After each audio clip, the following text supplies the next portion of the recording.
दोस्तों, आप लोग स्टोरी सुनते हैं लेकिन लाइक बहुत कम लोग करते हैं, तो कृपया आप लोग वीडियो को लाइक कर दिया करो। इस वीडियो पर 1000 लाइक का टारगेट है, तो आप लोग कृपया जल्दी से करा दीजिएगा। चलिए आज का एपिसोड शुरू करते हैं। जिस दौरान यागर शहर हलचल में था, उस समय अजीमा दल में अजीब सी शांति थी। आने वाले भयंकर युद्ध को लेकर किसी के चेहरे पर तनिक भी घबराहट नहीं थी। ऐसा लग रहा था मानो यह लड़ाई उनसे कोई लेना देना ही नहीं रखती। सभी अपने अपने काम में व्यस्त थे। हालांकि उन्हें अच्छी तरह पता था कि वायाना दल उन पर हमला करने वाला है, लेकिन उन्हें इस बात की चिंता नहीं थी, क्योंकि ध्रुव जैसा ताकतवर योद्धा उनके साथ था। भले ही वायाना दल अपनी पूरी सेना लेकर हमला कर दे, लेकिन वे पराजित होकर ही लौटेंगे। हो सकता है कि वे इस युद्ध में पूरी तरह समाप्त ही हो जाएं, लेकिन लबाब ऐसा नहीं सोचता था। वह अजीमा दल के निश्चिंत लोगों को देखकर चिंतित था। क्या पूरे दल के भविष्य को केवल एक ऐसे योद्धा पर छोड़ा जा सकता था जिससे अभी तक वे ठीक से मिले भी नहीं थे? इसके अलावा ध्रुव का यहां रुकने का कारण सिर्फ यह था कि उसे लिहान में थोड़ा सा लगाव महसूस हुआ था। अजीमा दल का भविष्य ध्रुव के लिए कोई मायने नहीं रखता था। यही सोचकर लबाब ने सभी को सतर्क करने के लिए यह झूठ गढ़ दिया कि ध्रुव इस युद्ध में कोई मदद नहीं करेगा। यह सुनकर सभी चौंक गए, कुछ लोग असहज होने लगे, और ठीक इसी क्षण अजीमा दल के बाहर युद्ध की गर्जना गूंज उठी। युद्ध शुरू हो चुका था। लबाब ने चिंतित होकर बाहर की ओर देखा। वहां दो शक्तिशाली शक्तियां महसूस हो रही थीं, जो इतनी भयंकर थीं कि उनके सामने उसकी पूरी देह ठंडी पड़ गई। ध्रुव की शांत और स्थिर आभा के विपरीत इन दो शक्तियों से भय और मृत्यु की ठंडी लहरें उठ रही थीं। जब अजीमा परिवार के अन्य लोगों ने भी इन दो प्रबल शक्तियों को महसूस किया, तो उनका चेहरा सफेद पड़ गया। उनकी आंखों में गहरा भय था। उनकी लड़ने की इच्छा शक्ति पूरी तरह समाप्त हो गई। वे समझ गए कि यह शक्ति इतनी प्रचंड है कि वे उसका सामना नहीं कर सकते। भले ही लीड, पहले बुजुर्ग और अन्य 5 योद्धा मिलकर भी लड़ें, तब भी वे इन दुश्मनों के सामने टिक नहीं पाएंगे जब तक ध्रुव हस्तक्षेप न करे। लेकिन ध्रुव ने पहले ही स्पष्ट कर दिया था कि वह इस लड़ाई में हिस्सा नहीं लेगा। ऐसे में इस युद्ध को लड़ने का कोई मतलब ही नहीं था। अजीमा दल के लोगों को भयभीत देखकर लबाब ने तेजी से सोचना शुरू किया। आखिर इस स्थिति से बाहर निकलने का कोई तो तरीका होगा। तभी लबाब ऊंची आवाज में चिल्लाया, क्या तुम सब इतनी आसानी से हार मानने के लिए तैयार हो? अगर तुम लड़ने से डर गए, तो बुजुर्ग ध्रुव का हमारे अजीमा परिवार के प्रति जो थोड़ा बहुत स्नेह था, वह भी समाप्त हो जाएगा। अगर तुम में लड़ने का साहस नहीं है, तो तुम ध्रुव की सहायता पाने की आशा कैसे कर सकते हो? बिना शक्ति और साहस वाले परिवार को कोई बुजुर्ग क्यों समर्थन देगा? उठो, अपनी बहादुरी दिखाओ और बुजुर्ग ध्रुव को दिखाओ कि हम कितने मूल्यवान हैं। लड़ो, अपनी रगों में बहते खून से हमारे अजीमा परिवार की शाश्वत महिमा को सुरक्षित करो। सभी उठो, आगे बढ़ो, वायाना परिवार के उन नीच लोगों को मार डालो। जैसे जैसे लबाब की आवाज गूंजती गई, उसकी उत्तेजना भी बढ़ती गई।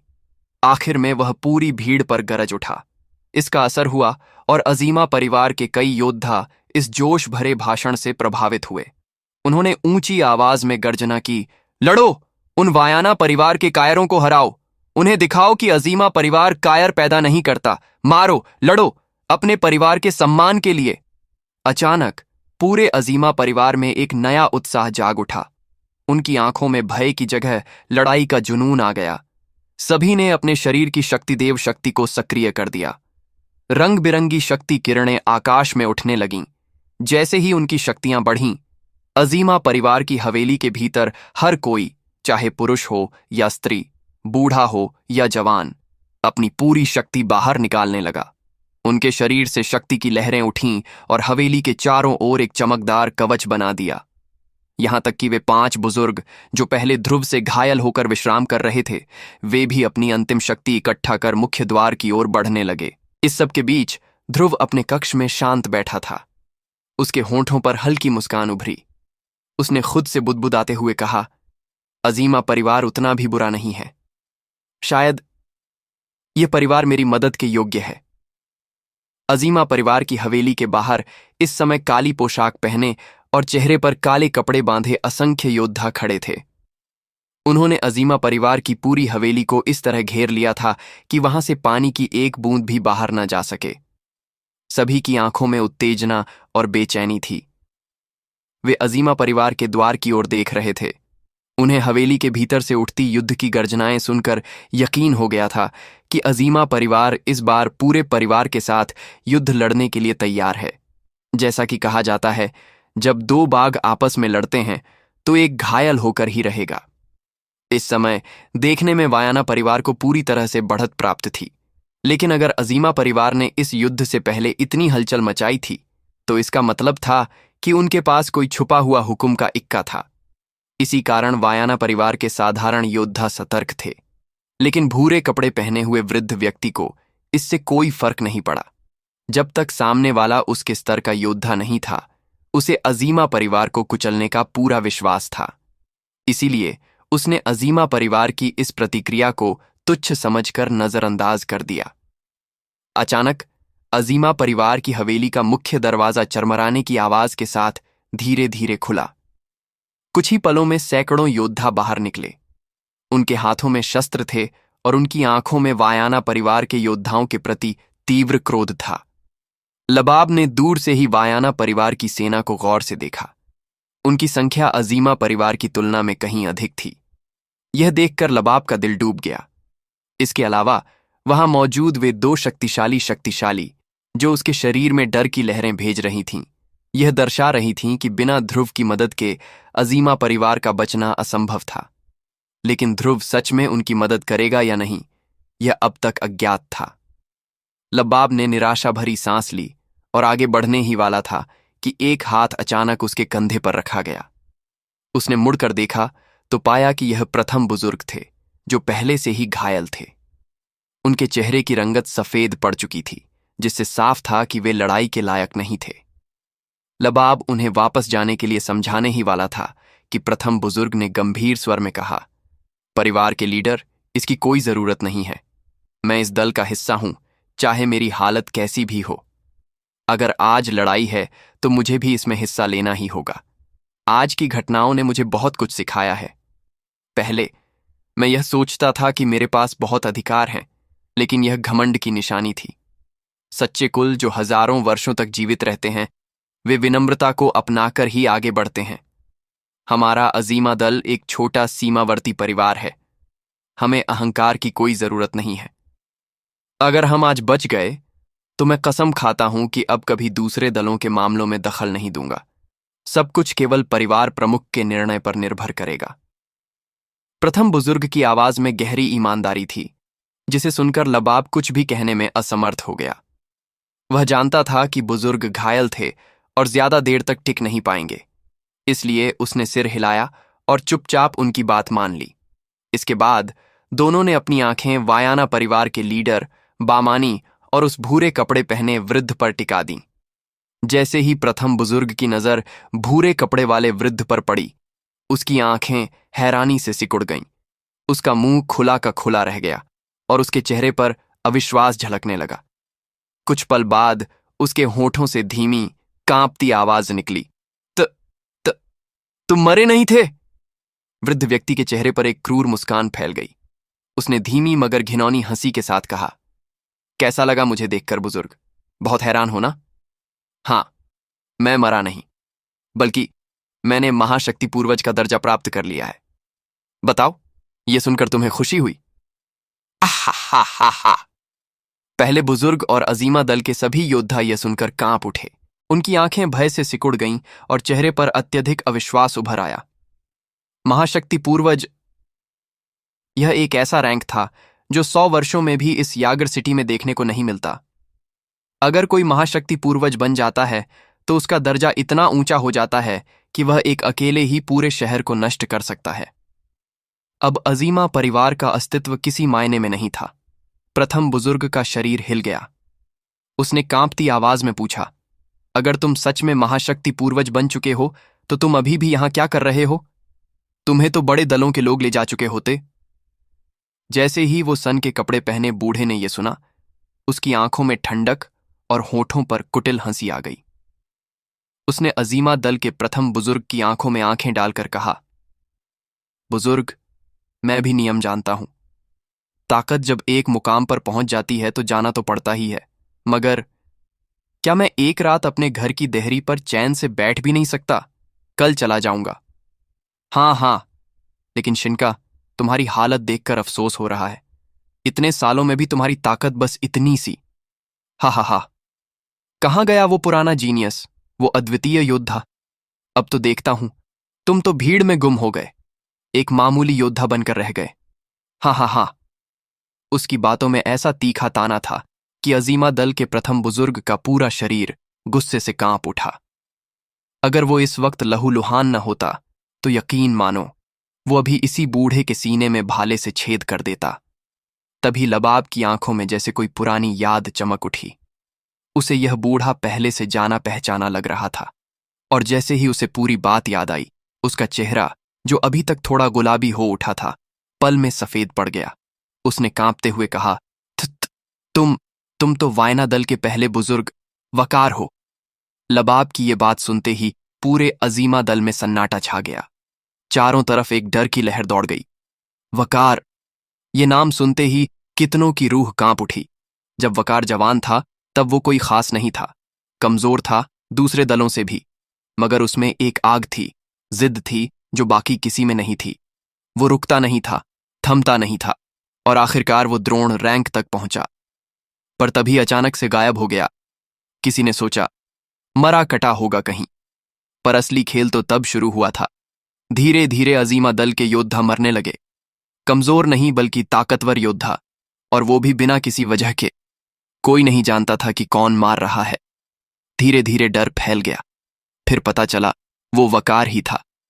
पर वकार अब सिर्फ ताकतवर नहीं था, वो कत्ल करने की ऐसी कला सीख चुका था कि शक्ति सम्राट जैसे बड़े बड़े योद्धा भी उससे डरने लगे। आखिर में तो उसने अजीमा दल के प्रथम बुजुर्ग पर भी हमला कर दिया। भले ही पूरी तरह मार नहीं सका, पर उसका नाम, उसकी इज्जत सब खत्म कर दी। वो जिंदा लाश बनकर रह गया, और फिर अजीमा दल सालों से इस हार को अपने सीने में दबाकर जीता रहा। फिर भी सबने खुद को समझा लिया कि वकार मर गया, पर अब वो सामने था, और पहले से भी ज्यादा खतरनाक।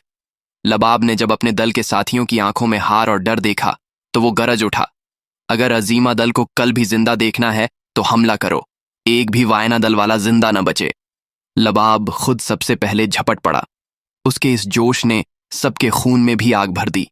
सबको याद आ गया ध्रुव अभी भी हवेली में है, और फिर हर हाथ में तलवारें लहराईं, आकाश में शक्ति की गरज गूंज उठी, और अगले ही पल अजीमा दल के योद्धा पागलों की तरह वायना दल पर टूट पड़े। लबाब, प्रथम बुजुर्ग और बाकी सभी योद्धा सीधा वायना दल के लीडर बमानी और उस बूढ़े वकार की तरफ झपट पड़े।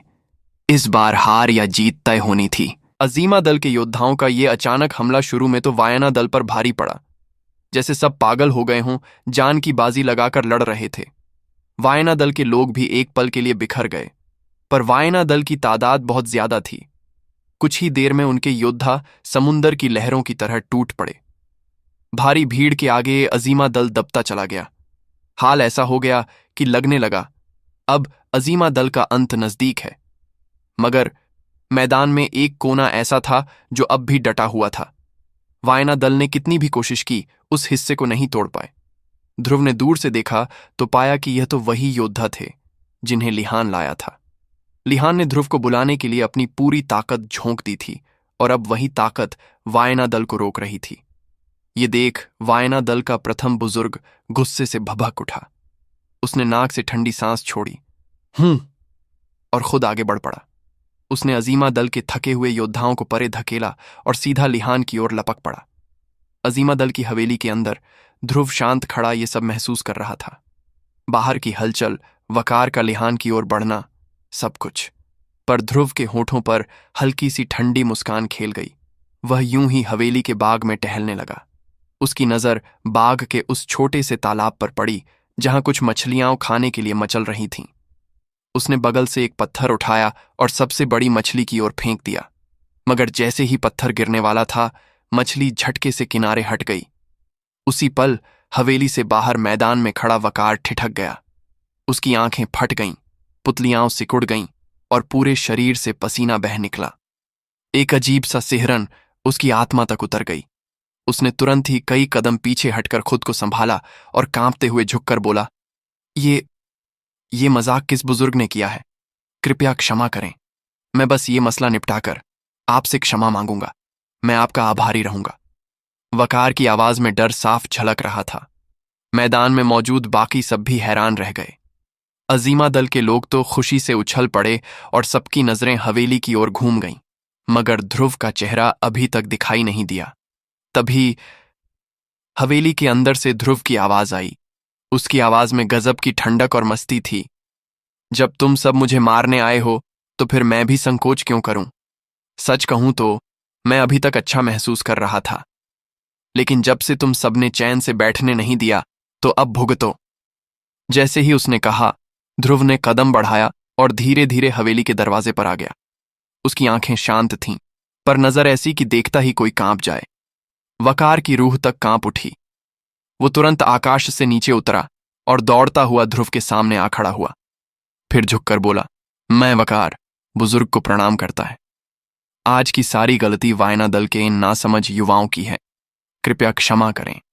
मैं इन्हें अभी के अभी वापस भेज देता हूं। वकार ने मुड़ते ही गुस्से में दहाड़ मारी। सुन रहे हो सब? भागो यहां से। ना समझो, जानते भी हो किसे जगा दिया है। जीने का शौक है या नहीं? भाग जाओ, सब के सब अपने दल में लौट जाओ। 1 महीने तक कोई बाहर निकला तो उसकी लाश भी नहीं मिलेगी। भागो भागो, सब भागो। पूरा मैदान उसकी गूंज से भर गया। वायना दल के योद्धा ऐसे भागे जैसे किसी ने आग लगा दी हो। फिर वकार ने कांपते हुए ध्रुव की ओर देखा, मगर ध्रुव का चेहरा अब भी शांत था। उसकी आंखों में न कोई खुशी न गुस्सा, बस सन्नाटा। वकार का चेहरा एक बार फिर फक पड़ गया। वह कुछ कहने ही वाला था कि ध्रुव ने हल्के से हाथ हिलाया और ठंडी आवाज में कहा, मेरे लिए नाटक करने की कोई जरूरत नहीं। जो भी आज वायना दल से आया है वो सब यहीं मारे जाएंगे। और ऊपर से तुम उस इंसान को भी मारना चाहते हो जिस पर मेरी नजर पड़ चुकी है। बहुत हिम्मत है तुम लोगों में। अब जब आ ही गए हो तो यहीं रहो, हमेशा के लिए। ध्रुव की आवाज बेहद शांत थी, लेकिन उसके शब्दों ने वकार का चेहरा फीका कर दिया। वकार ने एक पल भी बर्बाद नहीं किया और आसमान की ओर भागने लगा। मगर क्या एक मामूली महाशक्ति पूर्वज ध्रुव जैसे शक्तिदेव के सामने से बच सकता था? ध्रुव ने बस हल्के से हाथ उठाया और धीरे से नीचे की तरफ दबा दिया। तभी भागता हुआ वकार ऐसे गिरा जैसे आसमान से बिजली गिरी हो। उसका शरीर जोर से जमीन पर आकर गिरा और चारों तरफ धूल उड़ गई। जब धूल छंटी तो सबने देखा, वकार का शरीर लहूलुहान पड़ा था। उसके घावों से खून बह रहा था और पूरा मैदान लाल हो चुका था। उसकी सांसें हमेशा के लिए थम चुकी थीं। दोस्तों, अगर आप इस स्टोरी को किसी टेलीग्राम चैनल या किसी दूसरे चैनल पर सुन रहे हैं तो आप यूट्यूब पर स्टोरी ट्यूब चैनल को सब्सक्राइब कर लो। जिस स्टोरी ट्यूब चैनल पर 17,000 से ज्यादा सब्सक्राइबर है वहीं रियल चैनल है और बाकी सभी चैनल फेक है, तो आप ओरिजिनल स्टोरी ट्यूब चैनल को सब्सक्राइब करें, क्योंकि इस स्टोरी का एपिसोड सबसे पहले स्टोरी ट्यूब यूट्यूब चैनल पर ही आता है। पूरा मैदान सन्नाटे में डूब गया। वायना दल के जो योद्धा अब तक लड़ रहे थे वे भी थम गए और अगले ही पल पागलों की तरह भागने लगे। बड़े बड़े बुजुर्ग तक अपनी जान बचाने के लिए दौड़ पड़े। ध्रुव ने ठंडी नजरों से वायना दल के सभी योद्धाओं को देखा। फिर उसने अपना हाथ उठाकर मुट्ठी कस ली। ऐसा होते ही वहां कोई चीखने तक न पाया। सबके सब एक झटके में खून की धुंध बनकर हवा में बिखर गए। मैदान में बस खून की गंध तैर रही थी, इतनी गाढ़ी कि कोई भी उल्टी कर दे। अजीमा दल के लोग एक दूसरे का मुंह ताकते रह गए। ऐसा जौहर, ऐसा स्वभाव और ऐसी बेरहम मार, ये बुजुर्ग सच में कोई मामूली नहीं था। सबके मन में यही आया, अगर ये बुजुर्ग हमारे साथ हो जाए तो शायद हम दक्षिण पश्चिम सीमा पर राज कर सकते हैं। ध्रुव की ओर सबने श्रद्धा और उम्मीद से देखा। कुछ तो सीधे जमीन पर घुटनों के बल बैठ गए। वे जैसे अपनी किस्मत का फैसला ध्रुव के हाथों छोड़ चुके थे। ध्रुव ने बिना कुछ कहे बस लिहान की ओर देखा और सिर हिलाकर उसे पास बुला लिया। लिहान खून से सना खड़ा था। फिर ध्रुव ने पूछा, तुम हकीम हो, है ना? लिहान की आंखों में हल्की सी चमक आ गई। वह झुककर बोला, जी बुजुर्ग, मैं वास्तव में हकीम हूं। बस अनुभव कम है और सिखाने वाला कोई नहीं मिला, इसलिए अभी तक चौथी रैंक का ही बना हूं। लेकिन कृपया आप हंसिए मत। ध्रुव ने सिर हिलाया और उसे देख मुस्कुराया, फिर अपनी हथेली हवा में उठाई और एक चमकता हुआ कागज प्रकट हुआ। फिर ध्रुव ने उसे यूं ही फेंक दिया और कहा, ये एक 8वें रैंक के हकीम का जीवन भर का अनुभव है। समय मिले तो इसे सीख लेना, तुम्हारे भविष्य के लिए फायदेमंद रहेगा।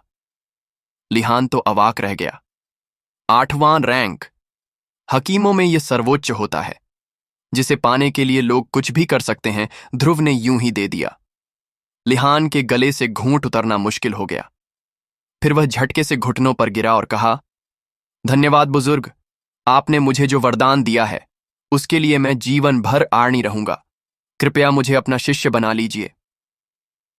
लिहान जमीन पर सिर टेकने ही वाला था कि ध्रुव ने हल्के से हाथ हिलाया और एक मृदु शक्ति से उसे थाम लिया। ध्रुव ने मुस्कुराते हुए कहा, यह अनुभव तुम्हें इसलिए दिया ताकि तुम सीख सको। ये एहसान नहीं, ये तुम्हारी मेहनत और हिम्मत का इनाम है। लेकिन मेरे शिष्य बनने की तुम्हारी औकात नहीं। साफ कहूं, तुम्हारी उम्र में मैं तुमसे कहीं आगे था। अगर सच में मेरा शिष्य बनना है तो पहले हकीम की श्रेणी में पहुंचना सीखो। ध्रुव के ये शब्द सुनते ही लिहान के चेहरे की मांसपेशियां तक खिंच गईं। 8वां रैंक तो उसके लिए सपना था और ध्रुव के लिए बस एक शिष्य बनने की पात्रता। यह सुनते ही लिहान का सिर खुद ही झुक गया। उसकी आंखों में डर और संकल्प एक साथ उभर आए। यागर शहर, अजिमा परिवार का मुख्य सभागार। मुख्य सभागार में इस समय कुछ ही लोग मौजूद थे और उनमें से एक था लिहान। आज इस सभागार की बैठक व्यवस्था पहले से काफी अलग थी। मुख्य आसन, जो पहले एक था, अब 2 कर दिए गए थे। लबाब और ध्रुव एक साथ बैठे थे, जबकि महान बुजुर्ग शिनका और अन्य बुजुर्ग सभागार के दोनों ओर बैठे थे। हालांकि उनकी सीटें थोड़ी दूर थीं, लेकिन उनके चेहरों पर मुस्कान थी। महान बुजुर्ग के पीछे खड़ा था लिहान, जिसकी नजरें भी ध्रुव पर टिकी थीं। उसकी आंखों में श्रद्धा झलक रही थी। लबाब ने पहले ध्रुव की ओर देखा और हल्की मुस्कान दी। फिर वह धीरे से खड़ा हुआ। जैसे ही लबाब खड़ा हुआ, अजीमा परिवार के अन्य बुजुर्ग भी उठ खड़े हुए। लिहान और लबाब भी उनके साथ थे। अचानक लबाब ने एक घुटने पर झुककर दोनों हाथ जोड़कर ध्रुव को नमन किया। उनके साथ ही महान बुजुर्ग, लिहान और अन्य सभी ने घुटनों के बल बैठकर एक साथ ऊंची आवाज में कहा, बुजुर्ग, आपके उपकार के लिए हम कृतज्ञ हैं। हम अपनी जान की बाजी लगाकर आपका अनुसरण करेंगे और आपको अपना लीडर मानेंगे। कृपया हमें यह स्वीकार करने दें। ध्रुव ने हल्का सा भौहें उठाईं। लबाब सिर्फ धन्यवाद ही नहीं करना चाहता, बल्कि मेरे अधीन आना चाहता है। यह चालाकी बुरी नहीं है, उसने मन ही मन सोचा और हल्की मुस्कान दी। फिर वह बिना किसी प्रतिक्रिया के खड़ा हुआ और लबाब से पूछा, मुझे तुम्हारे संग्रहालय के बारे में कुछ जानकारी चाहिए। क्या तुम मुझे वहां ले जा सकते हो? ध्रुव अजीमा परिवार के उस गुप्त स्थान पर जाना चाहता था जहां बहुमूल्य जड़ी बूटियां रखी जाती थीं। वह उन जड़ी बूटियों की पहचान करना चाहता था जो उसे प्राचीन विनाशक जंगल में मिली थीं, लेकिन जिनके नाम भी वह नहीं जानता था। लेकिन लबाब ने इस अनुरोध को एक अलग ही नजरिए से देखा। उसके हिसाब से ध्रुव का यह अनुरोध उसके परिवार को स्वीकार करने और समर्थन देने का संकेत था। लबाब, जो लंबे समय से अजीमा परिवार का लीडर था, यह सोचकर बेहद उत्साहित हो गया और उसने खुद से कहा, अगर भविष्य में ध्रुव जैसा शक्तिशाली व्यक्ति हमारे साथ होगा तो दक्षिण पश्चिम के वे पुराने दिग्गज भी हमसे टकराने से पहले 100 बार सोचेंगे। यही सोचकर उसने बिना किसी हिचक के ध्रुव का अनुरोध स्वीकार कर लिया और उसे रास्ता दिखाने लगा। ध्रुव ने इस दौरान खुद आगे बढ़ने का प्रयास नहीं किया, बल्कि लबाब को आगे चलने दिया।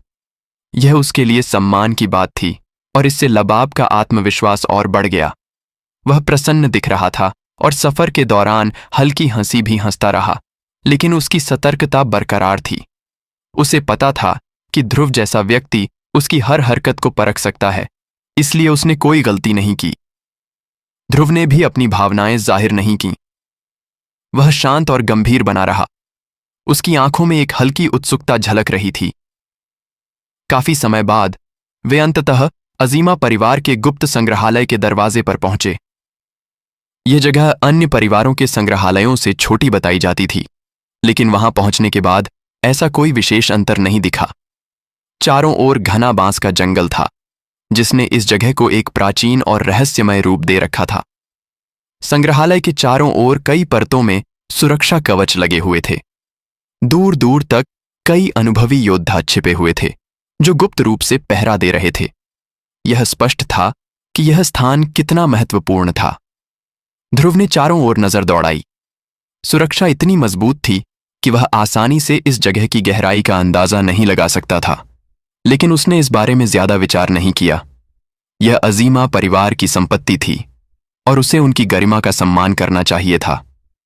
आखिरकार, अगर मैं उनके समर्थन को बनाए रखना चाहता हूं, तो कुछ बातों में संतुलन रखना ही पड़ेगा। ध्रुव ने मन ही मन सोचा और शांत भाव से लबाब की ओर देखा। ध्रुव उस कमरे के सामने रुका। वहां पहले से ही दो बुजुर्ग काले वस्त्रों में खड़े थे, जो सुरक्षा कवच हटाने के लिए आए थे। लेकिन लबाब, जो अजीमा परिवार का लीडर था, इन बुजुर्गों के व्यवहार से थोड़ा असंतुष्ट दिखा। उसने अपना शरीर हल्का सा मोड़ा और उन बुजुर्गों की ओर गुस्से से देखा, एक ऐसी दिशा में जहां से ध्रुव उन्हें देख न सके। लबाब की जली कटी नजरों को देखकर वे बुजुर्ग तुरंत सहम गए और अपनी नजरें झुका लीं। तभी पहली बार लबाब के चेहरे पर एक परिवार के लीडर की असली गरिमा और अधिकार की झलक दिखाई दी। लबाब ने तुरंत अपनी भंगिमा बदली और मुस्कुराते हुए ध्रुव की ओर देखा। उसके चेहरे पर जो गुस्सा था, वह अब पूरी तरह गायब हो चुका था। यह देखकर कमरे के पहरेदार बुजुर्गों ने मन ही मन आंखें घुमाईं और लबाब को कोसने लगे, लेकिन वे कुछ कर नहीं सकते थे। लबाब चाहे जैसा भी हो, वह परिवार का लीडर था, और अब तो उसने ध्रुव जैसे शक्तिशाली व्यक्ति से भी संबंध बना लिया था। ऐसे में वे बुजुर्ग कर भी क्या सकते थे? उन्होंने बस हल्की सांस भरी और सोचा, जीवन ऐसा ही है, 30 साल पूरब, 30 साल पश्चिम। जैसे ही सुरक्षा कवच हटा, ध्रुव के सामने गुप्त महफूज गाह कमरा का असली रूप सामने आ गया। यह एक साधारण सा कमरा था, जिसकी ऊंचाई 10 फीट से अधिक थी। देखने में यह बहुत साधारण लग रहा था, कोई विशेष सजावट भी नहीं थी। लेकिन ध्रुव की नजरें कमरे के ऊपर लगी 3 सुनहरी अक्षरों वाली पत्थर पर टिक गईं। वे अक्षर देखने में किसी उड़ते हुए ड्रैगन और पक्षी की तरह लग रहे थे, फिर भी वे काफी साधारण भी प्रतीत हो रहे थे, और उस पर लिखा हुआ था, गुप्त महफूज गाह। ध्रुव उन अक्षरों को टकटकी लगाकर देखता रहा। उसके चेहरे पर संदेह की गहरी छाया उभर आई। उसे महसूस हुआ कि इन शब्दों में कोई गहरा रहस्य छिपा है, जिसने उसके दिल को हल्का सा झकझोर दिया। शायद अतीत में अजीमा परिवार इतना साधारण नहीं था, ध्रुव ने सोचा। ध्रुव गुप्त महफूज गाह कमरे के अंदर कदम रखने ही वाला था कि अचानक उसका पैर दरवाजे से वापस खींच गया। उसके इस अप्रत्याशित रुकने से पीछे चल रहा लबाब लगभग उससे टकरा ही गया। लबाब ने हल्का सा माथा सिकोड़ते हुए ध्रुव को देखा, और उसके मन में सवाल उठा, आखिर ये क्या करने वाले हैं? ध्रुव ने कुछ कदम पीछे लिए, और अब वह उस पत्थर को बिना ऊपर देखे स्पष्ट रूप से देख सकता था। उसके चेहरे पर संदेह की लकीरें गहरी हो गईं। फिर उसने लबाब की ओर देखा और पूछा, लीडर लबाब, यह पत्थर यहां कितने समय से लगी हुई है? लबाब यह सवाल सुनकर कुछ क्षण के लिए ठिठक गया। फिर उसने खुद से कहा, क्या इस व्यक्ति ने सिर्फ यह पूछने के लिए अपना कदम पीछे खींच लिया? यह सोचकर वह थोड़ा असमंजस में पड़ गया, लेकिन फिर भी उसने ध्रुव के सवाल का ईमानदारी से जवाब दिया। यह पत्थर यहां बहुत समय से लगी है, लगभग 700-800 साल पहले की बात होगी। लेकिन तब यह यहां नहीं थी, बल्कि सड़क के किनारे रखी थी। लेकिन इसे यहां क्यों रखा गया था, यह मुझे नहीं पता। लबाब ने पत्थर की ओर इशारा किया। वह काले पत्थर से बनी थी और उस पर 3 शब्द खुदे हुए थे, गुप्त महफूज गाह। ध्रुव ने हल्की भौहें उठाईं। उसने पत्थर पर ध्यान केंद्रित किया, और गहराई से खोज करने पर उसे महसूस हुआ कि इस पत्थर के भीतर कुछ विशेष छिपा हुआ है। ये कोई साधारण पत्थर नहीं थी, बल्कि इसे अजीमा परिवार के पूर्वजों ने छोड़ा था, ताकि उनकी आने वाली पीढ़ियां इसे समझकर महान ज्ञान और शक्ति अर्जित कर सकें। लेकिन दुर्भाग्य से अजीमा परिवार की अगली पीढ़ियां इस रहस्य को समझने में असमर्थ रहीं। उनके पास कोई अनुभवी गुरु नहीं था जो इसका महत्व समझा सके, और नतीजा, वे इसे एक साधारण पत्थर समझकर यहां टांग बैठे। अगर ध्रुव ने इसे अभी नहीं पहचाना होता तो यह अनमोल खजाना यहीं धूल फांकता रहता। फिर ध्रुव ने सोचा, यह भी कोई आश्चर्य की बात नहीं कि अजीमा परिवार आखिरकार वायना परिवार से हार गया। ध्रुव ने हल्की सांस ली और लबाब की ओर देखा। उसके चेहरे पर हल्की उदासी झलक रही थी और उसने कहा, अब समझ आया कि तुम्हारा अजीमा परिवार इस हाल में क्यों पहुंचा। यह वाकई में दुखद है। लबाब और कमरे के पहरेदार बुजुर्गों ने एक दूसरे की ओर देखा। उनके चेहरे पर संदेह की छाया थी। वे सभी प्रश्नवाचक दृष्टि से ध्रुव को देखने लगे। ध्रुव उनकी उत्सुकता भरी नजरों को देखकर हल्का मुस्कुराया और उसने बताया, अगर मेरी सोच गलत नहीं है तो इस पत्थर पर लिखे गए शब्द तुम्हारे पूर्वजों ने अपनी पूरी जीवन शक्ति और ज्ञान को समाहित करके लिखे थे। यह उनकी सबसे बड़ी सीख थी जो तुम्हारे वंश को महान बना सकती थी। लेकिन अफसोस, तुम्हारे परिवार की अगली पीढ़ी इसे समझने में असफल रही और इसे महज एक नाम पत्थर मानकर यहां टांग दिया। यह तुम्हारे अजीमा परिवार के लिए कितनी बड़ी क्षति है। तुम्हारे पास अनमोल खजाना था, लेकिन तुमने उसे बस एक साधारण पत्थर समझकर टांग दिया। ध्रुव ने हल्की सांस लेते हुए अपना सिर हिलाया। उसका स्वर थोड़ा गंभीर था। उसने लबाब और बुजुर्गों की ओर देखा, लेकिन इस बार उसने और कुछ नहीं कहा। लबाब और बाकी बुजुर्गों के चेहरे पर अजीब से भाव आ गए जब उन्होंने ध्रुव की बात सुनी। वे एक दूसरे को देखने लगे, फिर अपनी नजरें कमरे के ऊपर लगी पत्थर की ओर घुमा लीं। उस पत्थर पर 3 बड़े प्रभावशाली अक्षर चमक रहे थे। गुप्त महफूजगाह। गुप्त महफूजगाह हमेशा से अजीमा परिवार के लिए सबसे महत्वपूर्ण स्थान माना जाता था। परिवार के अनगिनत शक्तिशाली योद्धा इसकी रक्षा करते आए थे, लेकिन इसी सुरक्षा ने कई संभावनाओं को भी रोक दिया था। शायद सालों पहले ही वे इस पत्थर के रहस्य को जान सकते थे, लेकिन दुर्भाग्य से अपने पूर्वजों की यह अनमोल भेंट उन्हें आज ही समझ में आई। लबाब एक झटके में आगे बढ़ा और उस प्रभावशाली शक्ति से भरी पत्थर के सामने आ खड़ा हुआ। उसने अपना हाथ बढ़ाया और उस पत्थर को कमरे के ऊपर से उतार लिया।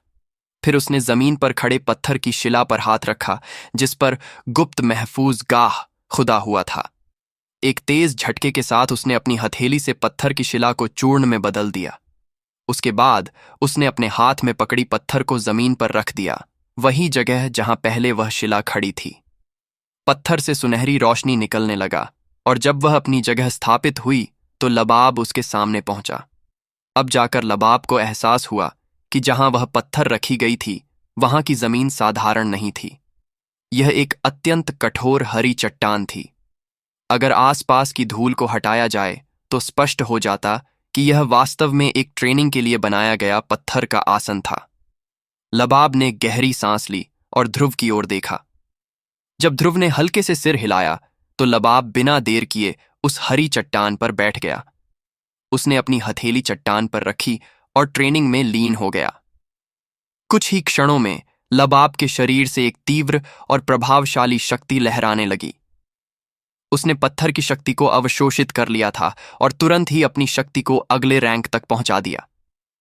केवल यही नहीं, उसकी शक्ति 8 सितारा शक्ति पूर्वज से बढ़कर सीधे महाशक्ति पूर्वज के शुरुआती रैंक तक पहुंच गई थी। ध्रुव की आंखों में भी हल्की चमक आई, लेकिन उसने कुछ नहीं किया। वह बस एक ओर खड़ा होकर सब कुछ देखता रहा। कमरे की रक्षा कर रहे बुजुर्गों ने जब यह दृश्य देखा तो वे भी स्तब्ध रह गए। उन्होंने अपनी अंदरूनी शक्ति के प्रवाह को रोक दिया और लबाब को ट्रेनिंग की अवस्था में देखने लगे। समय धीरे धीरे बीतने लगा। 15 मिनट बाद लबाब ने आखिरकार अपनी ट्रेनिंग पूरी की। उसने अपनी आंखें खोलीं, उसकी सांसें तेज थीं और चेहरा उत्तेजना से चमक रहा था। उसने पहले पत्थर की ओर देखा, फिर तुरंत ध्रुव की ओर मुड़ा। उसके चेहरे पर कृतज्ञता के भाव थे। जैसे ही कुछ याद आया, वह झट से ध्रुव के सामने आया और गहरी श्रद्धा से बोला, बुजुर्ग ध्रुव, आपका बहुत बहुत धन्यवाद। आपने मेरे अजीमा परिवार को हमारे पूर्वजों की अनमोल धरोहर तक पहुंचने में मदद की। मैं लबाब पूरे परिवार की ओर से आपको असीम कृतज्ञता व्यक्त करता हूं। कृपया इस नौसिखिए का यह अनुरोध स्वीकार करें। यदि यह पत्थर आपके लिए उपयोगी हो सकती है तो मैं इसे आपके प्रति आभार स्वरूप भेंट करना चाहता हूं। कृपया इसे स्वीकार करें। ध्रुव यह सुनकर थोड़ी देर के लिए चौंक गया। वहीं कमरे की रक्षा कर रहे बुजुर्गों के चेहरे भी बदल गए। ध्रुव समझ गया कि लबाब ऐसा क्यों कर रहा था, लेकिन बाकी बुजुर्ग यह नहीं समझ पाए। वे सोच रहे थे, अगर अजीमा परिवार इस पत्थर को अपने पास रखता तो आने वाले वर्षों में वे यागर शहर में अजेय बन सकते थे, लेकिन अगर वे अपने पूर्वजों की अमानत का एक हिस्सा किसी बाहरी व्यक्ति को सौंप देते तो उनकी वृद्धि की गति धीमी हो सकती थी। वे बुजुर्ग अभी विरोध करने ही वाले थे कि तभी एक गंभीर बुजुर्ग आवाज गूंजी। मैं इस परिवार के सभी बुजुर्गों की ओर से लीडर के फैसले का समर्थन करता हूं। यह आवाज किसी और की नहीं बल्कि प्रथम बुजुर्ग शिनका की थी। उनके शब्दों के साथ ही चारों ओर शांति छा गई। दोस्तों, अगर आप इस स्टोरी को किसी टेलीग्राम चैनल या किसी दूसरे चैनल पर सुन रहे हैं तो आप यूट्यूब पर स्टोरी ट्यूब चैनल को सब्सक्राइब कर लो। जिस स्टोरी ट्यूब चैनल पर 17,000 से ज्यादा सब्सक्राइबर है वहीं रियल चैनल है और बाकी सभी चैनल फेक है, तो आप ओरिजिनल स्टोरी ट्यूब चैनल को सब्सक्राइब करें, क्योंकि इस स्टोरी का एपिसोड सबसे पहले स्टोरी ट्यूब यूट्यूब चैनल पर ही आता है। जब कमरे के बुजुर्गों ने यह सुना तो उनके चेहरे के भाव तुरंत बदल गए। उनकी निगाहें पास के बांसों के जंगल की ओर घूम गईं। वहीं से एक सफेद चौगा पहने एक वृद्ध धीरे धीरे बाहर निकला। यह अजीमा दल के वर्तमान महान बुजुर्ग शिनका थे। उन्होंने कमरे के बुजुर्गों को घूरा और ठंडी सांस छोड़ी। फिर बिना उनकी ओर ध्यान दिए उन्होंने अपनी निगाहें ध्रुव की ओर घुमा लीं, जो एक ओर खड़ा था। हल्की मुस्कान के साथ उन्होंने कहा, मेरे परिवार के लोग मूर्ख हैं और वे बुजुर्ग की महान कृपा को नहीं पहचान सके। मुझे आशा है कि आप उन्हें क्षमा करेंगे। मैं आपके प्रति अत्यंत आभारी हूं। ध्रुव ने यह सुनकर हल्की मुस्कान दी और लबाब की ओर देखते हुए बोले, अगर मुझ में इतनी भी सहनशीलता न हो तो क्या मेरी वर्षों की ट्रेनिंग व्यर्थ नहीं हो जाएगी? वैसे भी यह तो स्वाभाविक है। जब किसी परिवार को अपने पूर्वजों की कोई अमूल्य धरोहर मिलती है तो वे पूरी शक्ति से उसे सुरक्षित रखने का प्रयास करते हैं, ताकि कोई गलत व्यक्ति उसे छीन न ले और इससे दुनिया में कोई अनहोनी न हो जाए। इसलिए मैं इसे पूरी तरह समझ सकता हूं। रही बात अजीमा दल की इस महान कृपा की, तो मैं इसे सहर्ष स्वीकार करता हूं। यह कहने के बाद ध्रुव बिना कोई झिझक आगे बढ़ा। वह पत्थर के पास जाकर उसके सामने बैठ गया, फिर धीरे से अपना हाथ पत्थर पर रखा और अपनी अंदरूनी शक्ति को उसके भीतर प्रवाहित किया। जैसे ही उसकी शक्ति पत्थर पर लिखे गुप्त महफूज गाह अक्षरों तक पहुंची, पत्थर से एक शक्तिशाली आकर्षण शक्ति प्रकट हुई। पलक झपकते ही ध्रुव की अंदरूनी शक्ति एक दूसरी जगह में पहुंच गई। यह जगह हरे भरे जंगलों और उड़ते हुए बगुलों से भरी हुई थी। चारों ओर ऊंचे ऊंचे पर्वत और घने वृक्ष थे। दृश्य अत्यंत समृद्ध और सुंदर लग रहा था। जंगल में पक्षी, जानवर, सांप और कीट सब कुछ थे। तभी अचानक एक मृदु किंतु गंभीर स्वर ध्रुव के कानों में गूंजा। यह आवाज तेज नहीं थी, लेकिन इससे पूरा संसार हल्का सा कांप गया, जैसे कोई घंटी बज रही हो। इस आवाज ने ध्रुव के दिल को झकझोर दिया। उसकी पलकें अनायास ही फड़क उठीं। तभी उस आवाज से किसी ने कहा, तुम मेरे अजीमा दल के वंशज तो नहीं लगते, सही कहा ना? यह सुनकर ध्रुव के चेहरे के भाव नहीं बदले। उसने हल्के से सिर हिलाया और कहा, हां, यह सच है। इस समय ध्रुव जरा भी लापरवाही नहीं करना चाहता था। जिस प्रकार की शक्ति इस आवाज से महसूस हो रही थी, उससे यह स्पष्ट था कि यह व्यक्ति 7 सितारा वाले मूल सम्राट के रैंक का था।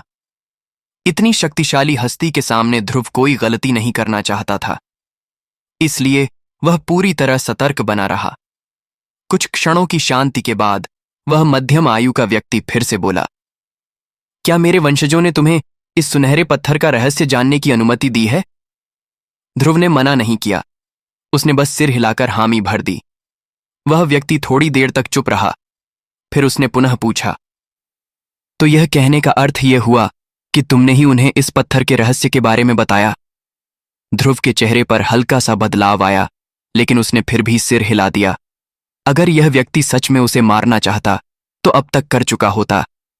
इतनी बातें करने का कोई कारण नहीं था अगर वह उसे समाप्त करना चाहता। उस व्यक्ति ने एक गहरी सांस ली और दूर आसमान की ओर देखने लगा। उसकी आंखों में अतीत की यादें उभर आईं। ऐसा लग रहा था जैसे वह अपने परिवार के सुनहरे दिनों को फिर से देख रहा हो। वे दिन जब अजीमा दल ताकतवर और गौरवशाली था, लेकिन वह समय अब अतीत बन चुका था। वह गौरव अब इतिहास था। वर्तमान में अजीमा दल केवल एक ढहता हुआ परिवार था, जिसे अब दोबारा उठने के लिए बाहरी शक्ति की आवश्यकता थी। कुछ पलों बाद उस व्यक्ति की आंखों में फिर से दृढ़ता झलकने लगी। उसकी उम्मीदें पुनः जाग उठीं। उसने ध्रुव की ओर देखा और एक गहरी सांस ली। ध्रुव अचानक इस नजरिए से थोड़ा असहज महसूस करने लगा। उसने हल्के से अपना गला साफ किया, होठों पर एक संकटग्रस्त मुस्कान लाई और अनायास ही आधा कदम पीछे हट गया। वह मध्यम आयु का व्यक्ति हल्की मुस्कान के साथ देखता रहा और उसने कहा, चूंकि तुम्हें इस सुनहरे पत्थर का उपयोग करने का अधिकार मिला है, इसका मतलब है कि तुमने मेरे अजीमा परिवार पर बहुत बड़ा उपकार किया है। मुझे लगता है कि मेरे वंशज भी तुम पर निर्भर रहेंगे। अगर ऐसा है तो मेरे अजीमा परिवार के लोग तुम्हारे अधीनस्थ होने चाहिए। हाँ, अपने अधीनस्थों की रक्षा करना एक महान व्यक्ति के कर्तव्यों में आता है ना? इसलिए मैं अपने अजीमा परिवार को तुम्हारे हाथों में सौंपता हूं। मुझे आशा है कि तुम मेरे अजीमा परिवार को फिर से उसकी पुरानी प्रतिष्ठा दिला सकोगे। मैं यह नहीं चाहता कि तुम मुझसे भी आगे बढ़ जाओ। बस इतना ही काफी होगा कि अजीमा परिवार दक्षिण पश्चिम क्षेत्र में अपनी जगह बनाए रख सके। बेशक, इसके बदले में मैं अपने पूरे जीवन की सफर से प्राप्त तजुर्बे की पूरी समझ तुम्हें सौंप दूंगा। तो तुम्हें यह सौदा कैसा लगा? ध्रुव ने यह सुना तो उसका चेहरा थोड़ा बदल गया, लेकिन तुरंत ही उसके मन में एक उत्साह की लहर दौड़ गई। परंतु जल्द ही वह असमंजस में पड़ गया। शक्ति बढ़ाना निस्संदेह एक अच्छा अवसर था, लेकिन उसके पास और भी महत्वपूर्ण कार्य थे। यदि वह दक्षिण पश्चिम क्षेत्र में अधिक समय तक रुकता तो मोचन की तलाश में उसे बहुत देर हो जाती। इसीलिए ध्रुव के लिए यह तय करना कठिन था कि उसे रुकना चाहिए या नहीं। अगर वह रुकता तो उसकी ताकत बढ़ती और वह इस दुनिया की गहरी समझ प्राप्त कर सकता था, जिससे उसका आगे का रास्ता आसान हो जाता। लेकिन दूसरी ओर उसके मुख्य लक्ष्य रुद्रदेव शौर्य को जिंदा करने की खोज की गति धीमी हो जाती। उसे अभी भी यह नहीं पता था कि आतिश दैत्यभूत कौन है, वह उससे इतना परिचित क्यों लगता है और वह कहां से आया है। ये सभी ऐसे रहस्य थे जिनका उत्तर खोजना उसके लिए अनिवार्य था। इसके अलावा उसे यह भी नहीं पता था कि आतिश दैत्यभूत उसे मारने के लिए लोगों को भेजेगा या नहीं। यदि वह सच में आया तो उसका सामना एक ऐसे व्यक्ति से होगा जिसे वह प्रत्यक्ष रूप से टक्कर नहीं दे सकता था। उस स्थिति में अगर आतिश दैत्यभूत स्वयं सामने नहीं आता तो भी ध्रुव के लिए यह जिंदगी और मौत का संकट बन सकता था। यही कारण था कि वह तुरंत कोई निर्णय नहीं ले पा रहा था। मध्यम आयु के व्यक्ति ने ध्रुव की उलझन को समझ लिया। उसे भी एहसास हुआ कि उसकी मां कुछ ज्यादा ही बड़ी थी। उसने कुछ क्षण सोचा और फिर दोबारा ध्रुव की ओर देखते हुए बोला, यदि तुम्हारे मन में कोई संकोच है तो इस बारे में ज्यादा मत सोचो। अगर तुम्हारे पास अभी कोई जरूरी कार्य है तो तुम्हें अजीमा परिवार में ज्यादा समय तक रहने की जरूरत नहीं है। बस भविष्य में यह सुनिश्चित करना कि अजीमा परिवार दक्षिण पश्चिम क्षेत्र में मजबूत बना रहे और वह खत्म न हो, यही मेरी एकमात्र इच्छा है। मैं यह नहीं कह रहा कि तुम्हें हमेशा हमारे साथ रहना होगा। बस जब अजीमा परिवार किसी संकट में हो तब उसकी रक्षा करना। मेरी एकमात्र विनती यही है। यह कहते हुए उस व्यक्ति के स्वर में हल्की विनती भी झलक रही थी। ध्रुव ने यह देखा तो अंततः सिर हिला दिया। इस बार उसकी आंखों में एक नई दृढ़ता थी। मध्यम आयु के व्यक्ति ने एक मजबूर सी मुस्कान दी और सिर हिला दिया। सच कहें तो वह ध्रुव से इस अनुरोध को मनवाने की पूरी कोशिश कर सकता था, लेकिन उसे भी एहसास था कि सिर्फ उसकी शक्ति और अमानत ही ध्रुव को बांधने के लिए पर्याप्त नहीं थी। अन्य लोग यह नहीं देख सकते थे, लेकिन वह समझ गया था कि ध्रुव की असली शक्ति किसी से भी कम नहीं थी। सबसे महत्वपूर्ण बात यह थी कि ध्रुव अब भी जवान था, मात्र मध्य आयु का। इसके विपरीत उस आदमी इस स्तर तक पहुंचने के लिए 100 साल से अधिक साधना की थी। अगर ध्रुव को पर्याप्त समय और अवसर मिलते तो निश्चित रूप से वह इस दुनिया के सबसे शक्तिशाली लोगों में से एक बन सकता था। कुछ क्षणों की चुप्पी के बाद मध्यम आयु के व्यक्ति ने ध्रुव की ओर देखा। ऐसा लग रहा था जैसे वह कुछ कहना चाहता हो, लेकिन कह नहीं पा रहा था। अंततः उसने भारी मन से कहा, छोटे दोस्त, इस बूढ़े के पास एक और विनती है। मुझे उम्मीद है कि तुम इसे स्वीकार करोगे। ध्रुव ने हल्की त्योरी चढ़ाई, लेकिन फिर इशारे से उसे आगे बोलने को कहा। फिर मध्यम आयु के व्यक्ति ने थोड़ी झिझक के साथ कहा, मैं चाहता हूं कि तुम बिजली शपथ लो ताकि मैं तुम पर पूरा भरोसा कर सकूं। मुझे उम्मीद है कि तुम इसे स्वीकार करोगे।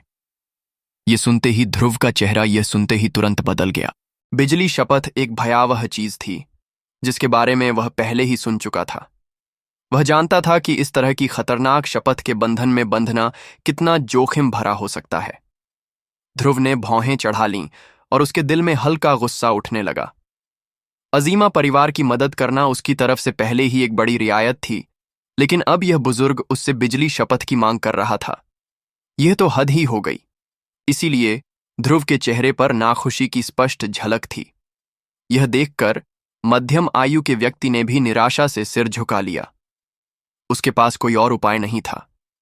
अगर वह ध्रुव से यह शपथ नहीं लेता तो उसे भविष्य में अपनी सुरक्षा की कोई गारंटी नहीं होती। लेकिन अगर वह इस शपथ के लिए जोर देता तो हो सकता था कि ध्रुव को वह पूरी तरह खो देता। यह दोनों तरफ से कठिन स्थिति थी, लेकिन फिर भी उसे यह करना ही था। कुछ देर सोचने के बाद ध्रुव ने अपने गुस्से को काबू में किया। जो यह बुजुर्ग कह रहा था उसमें कुछ हद तक तर्क था। इसलिए थोड़ी झिझक के बाद ध्रुव ने 3 उंगलियां उठाईं और आकाश की ओर इशारा किया, और उसकी आवाज में एक ठोस संकल्प झलक रहा था।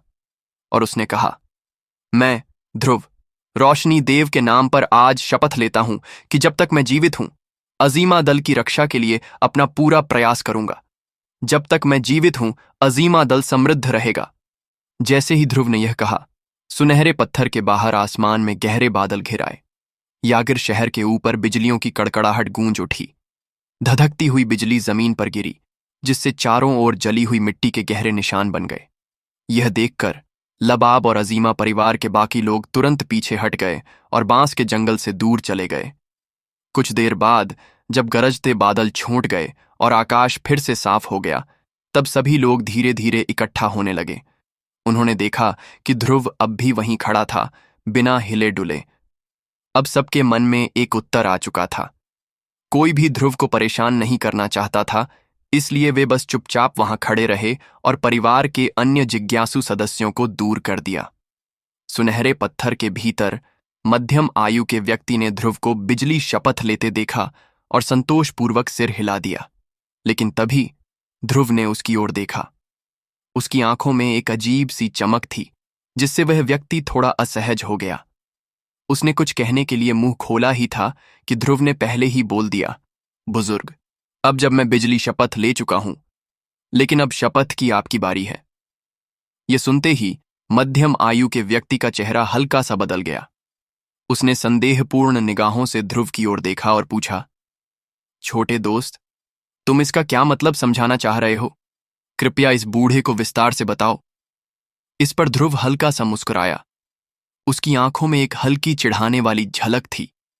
उसके होंठों पर एक हल्की मुस्कान खेली और उसने शांत स्वर में कहा, ऐसा लगता है कि बुजुर्ग को वास्तव में इस बारे में जानकारी नहीं है। खैर, अगर ऐसा है तो मैं इसे अच्छी तरह समझा देता हूं। बुजुर्ग, आपने मुझसे बिजली शपथ लेने को कहा और मैंने आपकी इच्छा के अनुसार शपथ ले ली। लेकिन यदि मैं अब चला जाता हूं तो क्या बाहर जाकर मुझे हमेशा आपके अजीमा परिवार के अनुसार ही चलना पड़ेगा? इसलिए मैं चाहता हूं कि बुजुर्ग भी बिजली शपथ लें, ताकि आपके परिवार के लोग भी इस शपथ के दायरे में बंधे रहें और मुझ पर इसे लागू न कर सकें। ध्रुव की बात सुनकर वह व्यक्ति चुपचाप उसकी ओर देखने लगा। कुछ देर बाद उसने एक गहरी सांस ली। अंततः उसने सिर हिलाया और सहमति दे दी। वह भी ध्रुव की तरह बिजली शपथ लेने के लिए तैयार हो गया। सुनहरे पत्थर के बाहर अजीमा परिवार के सदस्यों ने देखा कि आसमान में फिर से 9 रंगीय बिजलियां चमक उठीं। मध्यम आयु के व्यक्ति ने जटिल भावनाओं के साथ ध्रुव की ओर देखा। उसने गहरी सांस ली और अंततः सिर हिला दिया। फिर वह ध्रुव से बोला, अब मैं और कुछ नहीं कहूंगा, चलो शुरू करते हैं। पहले मैं अपना परिचय दे दूं। लगता है तुम्हें मेरे बारे में कोई जानकारी नहीं है। मेरा नाम लिफान है। मैं 1500 साल पहले दक्षिण पश्चिम क्षेत्र की 5 प्रमुख दलों में से एक यांग दल का उपलीडर था। मेरी अनोखी तकनीक, आसमानी फना कदम की वजह से लोग मुझे हवा का शहंशाह कहते थे। लेकिन दुर्भाग्य से 1200 साल पहले हमारे यांग दल पर एक भयानक आपदा आई। दल के दसियों हजार लोग असमय मृत्यु को प्राप्त हो गए, आंतरिक शिष्य बिखर गए और अंततः केवल मेरा अजीमा परिवार ही बचा। अगर देखा जाए तो यह मेरी ही सबसे बड़ी भूल थी। इतना कहते हुए लिफान के चेहरे पर एक गहरी उदासी छा गई। ऐसा लग रहा था जैसे उसे अपने अतीत की कोई दर्दनाक याद आ गई हो। उसने हल्की सांस ली, फिर ध्रुव की ओर देखा और एक मजबूर मुस्कान के साथ आगे कहा, खैर, आज मैं उन पुरानी बातों में नहीं पड़ना चाहता। मैं जो वादा कर चुका हूं वह अमानत तुम्हें सौंप दूंगा। यह सुनते ही ध्रुव की आंखों में उत्साह की एक चमक दौड़ गई। उसने लिफान की ओर उम्मीद भरी नजरों से देखा। यह देखकर लिफान हल्का मुस्कुराया। फिर उसने अपने हाथों से रहस्यमयी सील बनानी शुरू कर दी। उसकी उंगलियों की चाल तेज होती गई और अचानक उसके सामने की जगह हिलने डुलने लगी, जैसे उसमें लहरें उठ रही हों। ध्रुव का चेहरा और अधिक उत्साहित हो गया। शक्ति, यही वह चीज थी जिसकी उसे सबसे अधिक चाह थी। अब जब यह महान अवसर उसके सामने था तो वह कैसे शांत रह सकता था। तभी अचानक लिफान ने चेतावनी भरे स्वर में कहा, चिंता मत करो, लेकिन ध्यान रखना, इतने वर्षों बाद आज पहली बार मैं जागा हूं और यह अमानत मेरी आत्मा का एक हिस्सा बन चुकी है। इसे पूरी तरह अलग करना बहुत कठिन होगा। असफलता की संभावना बहुत अधिक है, इसलिए तुम्हें मानसिक रूप से तैयार रहना चाहिए। यह कहकर बिना ध्रुव के जवाब का इंतजार किए लिफान ने अपनी सीलों पर फिर से ध्यान केंद्रित कर लिया। ध्रुव का चेहरा भी गंभीर हो गया। उसने अपनी अंदरूनी शक्ति का उपयोग करके लिफान की रक्षा करना शुरू कर दिया। अगर यह प्रक्रिया विफल हो जाती तो यह एक बहुत बड़ा नुकसान होता।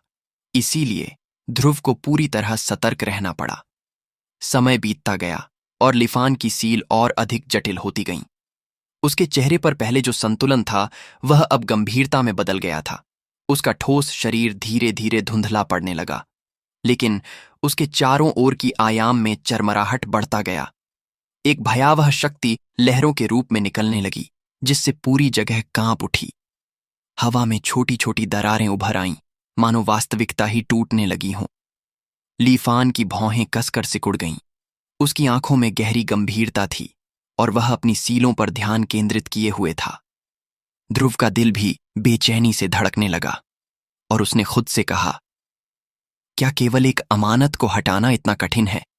लगता है इस बूढ़े आदमी ने मुझे सही मायने में फंसा लिया है। ध्रुव ने एक मजबूर हंसी हंसी, फिर सिर हिलाया और इस बारे में अधिक न सोचने का फैसला किया। वह बस चुपचाप बैठ गया और इंतजार करने लगा। 2 घंटे बाद ध्रुव ने धीरे धीरे अपनी आंखें खोलीं। फिर एक झटके में वह खड़ा हो गया और लिफान के सामने आ गया। उसके चेहरे पर एक चमकदार मुस्कान थी, मानो उसके सिर से कोई भारी बोझ हट गया हो। उसकी आंखों में हल्का भावुकता का भाव झलक रहा था। इस समय लिफान का शरीर हवा में तैर रहा था। उसका पहले चमकदार और खून से भरा चेहरा अब सफेद और निर्जीव दिख रहा था। पूरा शरीर थका हुआ लग रहा था, जैसे कोई बूढ़ा व्यक्ति अपनी आखिरी उम्र में पहुंच गया हो। लेकिन उसके चेहरे पर हल्की राहत भरी मुस्कान थी। उसकी आवाज कमजोर थी, लेकिन उसमें संतोष की झलक थी। मैंने तुम्हें निराश नहीं किया। अंत में मैं सफल हो गया। उम्मीद है यह अमानत तुम्हारे काम आएगी। ध्रुव जानता था कि लिफान के लिए यह कितना कठिन था, इसलिए उसने अधिक कुछ नहीं कहा। उसकी नजर लिफान के सामने हवा में तैर रहे हल्के हरे शक्ति के गोले पर टिक गई। पहली नजर में ही ध्रुव इस शक्ति गोले से आकर्षित हो गया। उसकी आंखें और भी चमक उठीं, मानो वह इसे अपनी आंखों में समा लेना चाहता हो। ध्रुव ने खुद को शांत किया और उसका गला सूखने लगा। फिर उसने लार निगली और धीरे से कहा, मैंने कभी नहीं सोचा था कि दूसरी दुनिया में आते ही मुझे इतनी बड़ी सौगात मिलेगी। यह वाकई अविश्वसनीय है। पहले वह इस बात को लेकर अनिश्चित था कि क्या उसे मूल सम्राट की अमानत मिलेगी या नहीं, लेकिन अब वह अमानत ठीक उसके सामने थी और उसके लिए यह अमानत बस एक कदम दूर थी। इस पर ध्रुव ने कहा, यह एक सपने जैसा लग रहा है। मैं इसे कैसे नजरअंदाज कर सकता हूं? ध्रुव ने ज्यादा सोचना जरूरी नहीं समझा। उसकी अंदरूनी शक्ति से बनी मायावी हथेली आगे बढ़ी। उसकी हथेली से एक जबरदस्त अंदरूनी शक्ति निकली और पलक झपकते ही उस शक्ति की गोले को अपने अंदर समेट लिया। इस पल ध्रुव को अपने दिल की धड़कन तेज होती महसूस हुई, मानो उसका दिल शरीर से बाहर निकलने को बेचैन हो। एक अजीब सी उत्तेजना उसके भीतर उमड़ पड़ी, जिसे दबा पाना कठिन था। लेकिन ध्रुव हल्का सा मुस्कुराया और सिर हिलाया। उसका पहले से ही हल्का पारदर्शी शरीर और अधिक मायावी होता गया और अंततः इस संसार से गायब हो गया। ध्रुव ने अपना सिर उठाया और धीरे धीरे गायब होते लिफान को देखा। फिर उसकी नजर अपने हाथ में पकड़े शक्ति के गोले पर पड़ी। उसके होठों पर एक हल्की मुस्कान आई। इसके बाद वह हवा में पालथी मारकर बैठ गया और शक्ति के गोले को सोखने की प्रक्रिया शुरू कर दी। कुछ समय तक शांत होकर बैठने के बाद ध्रुव ने अपनी शक्ति वापस खींची और अपने मन को पूरी तरह से शांत किया। जब उसका शरीर और आत्मा पूरी तरह से संतुलित हो गए, तब उसने अपनी हथेली घुमाई और शक्ति के गोले को निगल लिया। जैसे ही शक्ति गोला उसके मुंह के अंदर गया, ध्रुव के अंदरूनी शक्ति से बनी शरीर से अचानक तेज हरे प्रकाश की लहरें फूट पड़ीं। यह हरी रोशनी इतनी तेज थी कि सूरज की चमक को भी ढक दिया। सोने की तख्ती से बना यह जगह तुरंत ही बिखर गया और नष्ट हो गया। अब वहां सिर्फ एक छोटा सा पहाड़ी जंगल बचा था। बाकी सब कुछ खाली जगह में बदल गया। ध्रुव के शरीर में एक महान शक्ति जाग उठी। हालांकि उसका शरीर अंदरूनी शक्ति से बना था, लेकिन इस पल उसे ऐसा महसूस हो रहा था जैसे उसका पूरा शरीर फूल रहा हो। अंदरूनी शक्ति के प्रभाव से उसकी आत्मा की शक्ति तेजी से खींची गई और सोने की तख्ती से बाहर निकल गई, मानो बच निकलने की कोशिश कर रही हो। जैसे ही ध्रुव की आत्मिक शक्ति वापस उसके असली शरीर में लौटी, एक जबरदस्त शक्तिशाली शक्ति की लहर उसके शरीर से फूटी। इसने लबाब और अजीमा दल के प्रथम बुजुर्ग को तुरंत ही पीछे हटने पर मजबूर कर दिया। वे वहां से दूर चले गए, जहां लाखों लोग एकत्र थे। बांसों के जंगल के बाहर ध्रुव के शरीर से निकल रही भयंकर शक्ति एक विशाल हवा की लहर में बदल गई और चारों ओर फैल गई, जिससे बांसों का जंगल पल भर में नष्ट हो गया। चारों ओर धूल उड़ने लगी, जिससे कोई भी अंदर की स्थिति स्पष्ट रूप से देख नहीं पाया। लेकिन शक्ति की भीषण लहरों के कारण कोई भी अंदर जाने की हिम्मत नहीं कर पा रहा था। इसीलिए हर कोई बस बाहर खड़ा इंतजार करने लगा। साथ ही उन्होंने अन्य दल के सदस्यों को भी वहां आने से रोक दिया। जो लोग बाहर खड़े थे, वे अपने दिलों में गहरी जिज्ञासा दबाकर दूर से ही देख रहे थे। बाहर का माहौल हलचल से भरा था, लेकिन ध्रुव की स्थिति भी असामान्य थी। उसके शरीर से बार बार भयंकर शक्ति की लहरें निकल रही थीं। इससे उसका चेहरा अत्यधिक गंभीर हो गया। इस समय उसके शरीर के अंदर वह मुट्ठी के आकार का हरा शक्ति का गोला धीरे धीरे घूम रहा था। बाहरी रूप से शांत दिखने वाला यह शक्ति गोला भीतर से इतनी तीव्र शक्ति उत्पन्न कर रहा था कि उससे दिल की धड़कन तेज हो जाए। शक्ति की उग्र लहरों ने ध्रुव की नसों पर प्रहार किया, जिससे वे एक फुलाए हुए गुब्बारे की तरह फैलने लगीं। ऐसा लग रहा था मानो वे किसी भी पल फट जाएंगी। इस पल ध्रुव के दांत कसकर जकड़ गए। उसकी आंखें लाल हो गईं, लेकिन अत्यधिक दर्द को सहन करते हुए उसने अपने हाथ को घुमाया और एक शक्ति कवच बना दिया, जो उसे चारों ओर से ढंकने लगा। दर्द की तीव्रता के कारण ध्रुव अपने शरीर को संभाल नहीं पा रहा था और वह घुटनों के बल झुक गया। उसका पूरा शरीर मानो टूटने की कगार पर था, लेकिन ध्रुव ने हिम्मत नहीं हारी। उसने अपने मन को शरीर के अंदर केंद्रित किया और उसके चेहरे की गंभीरता और भी बढ़ गई। अब उसका शरीर अंदर से बुरी तरह घायल हो चुका था।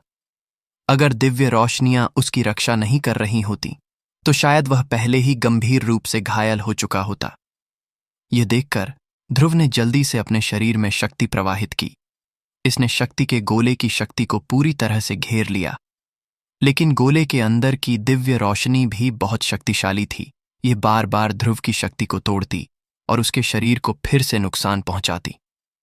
इससे ध्रुव को असहनीय दर्द सहना पड़ा, लेकिन अंततः कई बार झेलने के बाद ध्रुव ने अपनी शक्ति से शक्ति घोले को पूरी तरह घेर लिया। अब गोले के चारों ओर दिव्य रोशनी की परतें बनने लगीं। दिव्य रोशनी ध्रुव के शरीर से निकलकर शक्ति गोले के चारों ओर लिपट गई। अब ध्रुव ने इसे धीरे धीरे शुद्ध करना शुरू कर दिया। ध्रुव की दिव्य रोशनी ने शक्ति के उस गोले को जलाना शुरू कर दिया, लेकिन वो गोला भी हार मानने को तैयार नहीं था। उसने पूरी ताकत से दिव्य रोशनी के जलाने और शुद्धिकरण को रोकने की कोशिश की।